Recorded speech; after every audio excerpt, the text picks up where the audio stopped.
In our series on the literary categories on the ancient Near East, this section focuses on the Sitz Leben of the ancient Near East wisdom literature. Now we will delve a little deeper into wisdom literature by looking at its origins and purpose.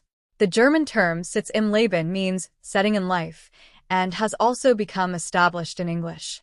It refers to the cultural and social environment in which a text or genre originated. Knowledge of this environment helps us to better understand and interpret a text. Egypt. The role of the king and a distinctive feature of the Egyptian worldview were firmly intertwined. There was the idea that the order of society with the king as ruler was meant as a mirror of the order of the universe, with the sun god as its ruler.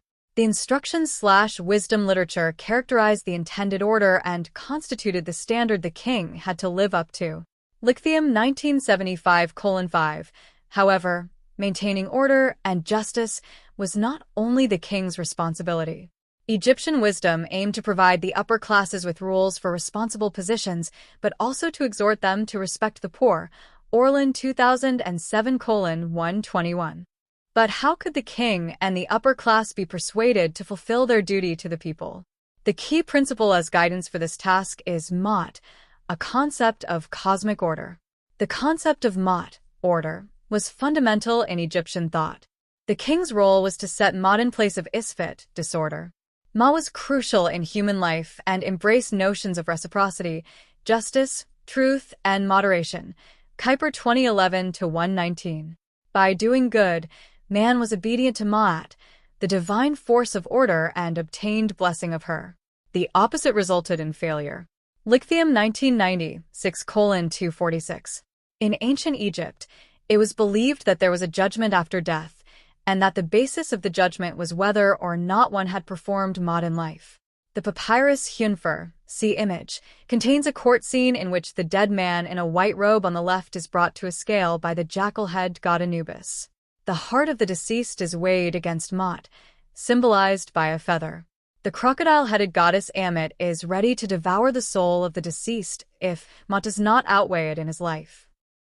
The transmission of the Egyptian worldview and cultural values was important to shape the identity of subsequent generations. Rituals and ceremonies provided a suitable context for passing on and learning cultural knowledge.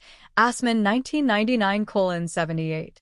Writing down such texts was only a secondary consideration and served, on the one hand, as an additional means of storage. Assman 1999-6. On the other hand, a new professional group emerged that was associated with cultural values like no other.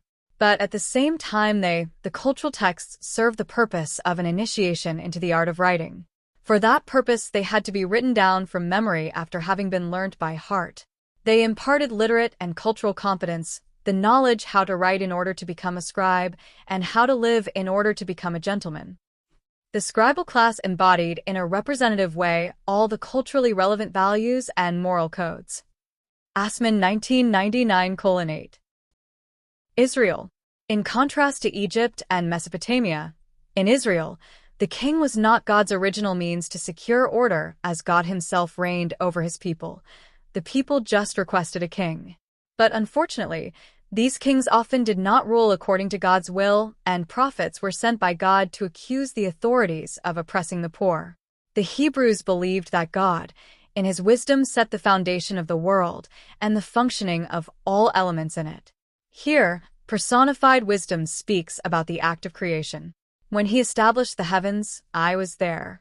When he set a circle on the surface of the deep, when he established the clouds above, when the springs of the deep became strong, when he gave to the sea its boundary, that the waters should not violate his command, meant, when he marked out the foundations of the earth, then I was the craftsman by his side. I was a delight day by day, always rejoicing before him, rejoicing in his whole world. My delight was with the sons of men. Proverbs 8:27-31. This order of life, including morality, justice, and righteousness, was carved by God through wisdom into the world and could be perceived through observation, but knowledge of the creator of this order made the perception of this order clearer according to Jewish belief. Bartholomew and O'Dowd 2011:286-287. Given this knowledge of God, humans would not only understand this order, but also rule wisely over the world in accordance with God's will. Goldsworthy 2011:51. Unlike in Egypt and Mesopotamia, schools were not such prominent places for preserving and passing on wisdom. There are at least references to the existence of schools for prophets in the Bible. Several settings played a role.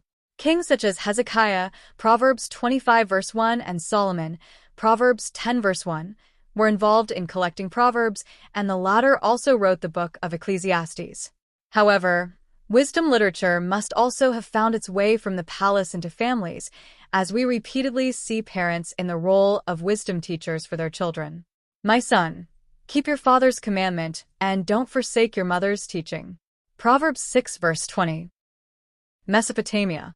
The Mesopotamian worldview sees the rule of kings as a reflection of the decisions of the gods over humans. Botero 2001:92-93. In order to discern the will of the gods, kings sought the advice of professional exorcists. Cohen 2013:17. Discovering the will of the gods was an important task of the kings, because failure to obey their will could have unpleasant consequences. Fulfilling ritual prescriptions and serving the gods formed an integral part of wisdom. Every important Mesopotamian text that offers a philosophical reflection on divine abandonment presupposes that failure to accomplish the divine will through neglect of some unknown rite or prescription can be the cause of individual misfortune. Clifford 2007:7.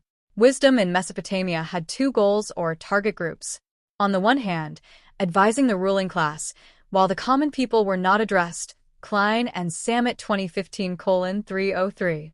On the other hand, copying literature served as practical training for scribes. Clifford 2007:17. The scribal schools were the places of preservation, teaching, and dissemination of Mesopotamian wisdom texts. Cohen 2013:56-59. Due to their linguistic features, brevity, formulas, they were memorized by scribal students. Students learned to memorize and reproduce first the simple texts and then also more complex texts. These texts outlasted both the scribal schools and Babylonia itself because they were cited in other literary works and translated in other languages.